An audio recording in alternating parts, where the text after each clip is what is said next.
Hey now, what is up everybody? My name is Mike Brown, aka ReviewKingMB, and I am going to do my 31 days of horror movie reviews. And originally, I'll be honest, I had a whole set of a bunch of kind of random horror movies that I was going to do for this month and really go for it until I stopped and realized, wait a minute, this year, this month of October, not only do we have obviously Halloween, the greatest holiday ever, but we have a Friday the 13th this month. I don't know when that will ever happen again, so that made me decide and say this is the perfect chance to use this and rewatch and review Friday the 13th. I'm talking about the original Friday the 13th, 1980. And I recorded reviews for these movies years and years ago, but I wanted to redo them, update them, and so here we go. Friday the 13th is a film that came out in 1980. It was directed by Sean S. Cunningham. And the plot is so simple for all of these movies. Let's be honest. It's not like you're going to get some big, complicated, really drawn out, really just layers and depths of stuff. No. We just have a group of teenagers, camp counselors, who are coming to this camp to get the place ready for when they have to watch kids, and obviously some of them are using this opportunity to drink and party and have sex and have fun, because why not, right? Until you have a serial killer who's out there in the woods killing these kids off one by one, and it's a mystery. Now, what I think of the original Friday the 13th is I enjoy this movie. I do, and it's one of those movies that, yeah, it came out in 1980, some 8 years before I was even born. So, in that respect, it's before my time. When you watch it now, sure, some of it is dated, and some of it does seem a little cheesy and campy and lower budget. Sure, that's kind of the point of it, and that's kind of what I appreciate about watching this, that it is so straightforward, that it is so simple. And even with how low budget it is, even though it didn't cost much at all, it still did what it had to do. Well, you have the girl, the main girl, Alice, played by Adrienne King, who is the goody good girl, the nice girl, the virgin type girl. I'd say she and Jamie Lee Curtis are the two that establish the rule that would come from these horror movies, especially back in the day, where if you're a virgin, if you're not seen drinking and smoking or having sex, you're probably going to survive, or you're going to at least be the final girl. And Adrienne King is that. She embodies that. She is the ultimate good, nice girl. So it actually makes it that much better when she has to step up at the end and fight back and be a survivor. Amongst the group, there's Kevin Bacon. I just want to mention that really quick. Kevin Bacon, one of his first movies, if not his first, and he's just one of the kids. And his death scene is pretty great. It's probably the best death, with the exception of the last death. Well, the group, while they're out there, they keep running into this guy, Crazy Ralph. Crazy Ralph is just this guy who, he knows that something is up. He knows that this place is cursed, that just bad things will happen at this camp.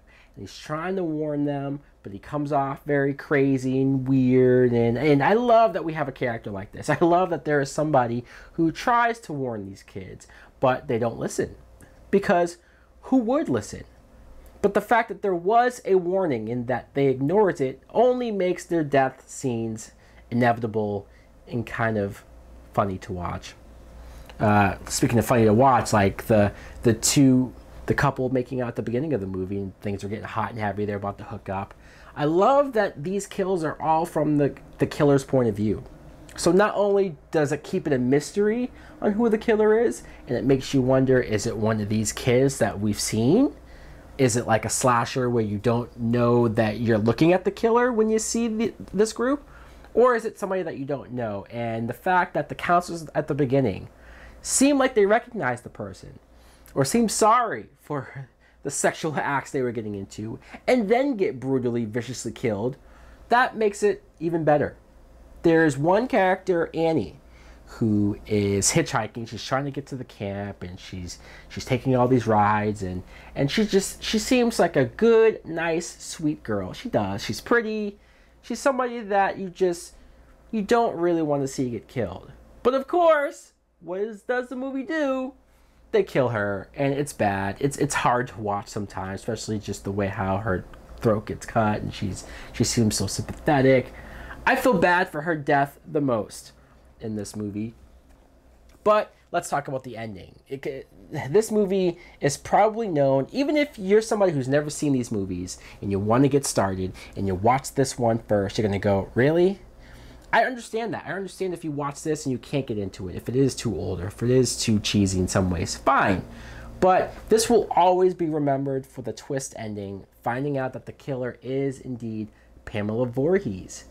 Because you find out that she had a son named Jason who was a little special, a little different, and he was picked on and bullied, and he drowned at this camp.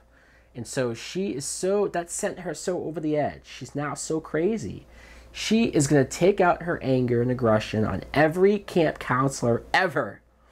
Just so that, well, not only to make up for what happened to her son, but to make sure this doesn't happen again. Love this actress who plays Pamela. She not only pulls off that crazy factor, that unhinged factor that would have to be there for a mother to do this, but she has a little bit of sympathy. You actually feel bad for this woman.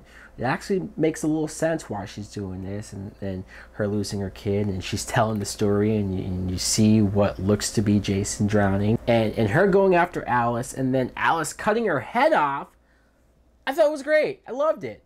And also, another memorable thing about this movie is the very, very end where Alice is in the lake and she's a survivor. The cops are waving her over. It has that music playing in the background like everything's going to be okay until little baby Jason comes out of the lake, mongoloid looking face, grabs Alice into the water. It's so creepy. It's so insane. I love the shriek of the music and the downward spiral of that theme, and her screaming, and then her waking up in the hospital, and her telling what happened here, and the cops and the doctors looking at her like, what?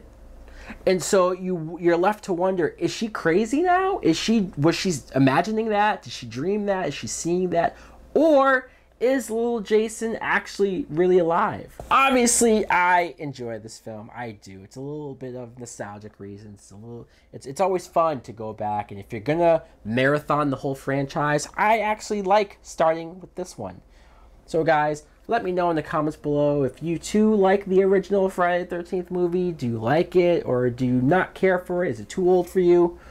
What do you think of Jason's mother being the killer in the first movie? Thanks for watching. Like, comment, subscribe. Later!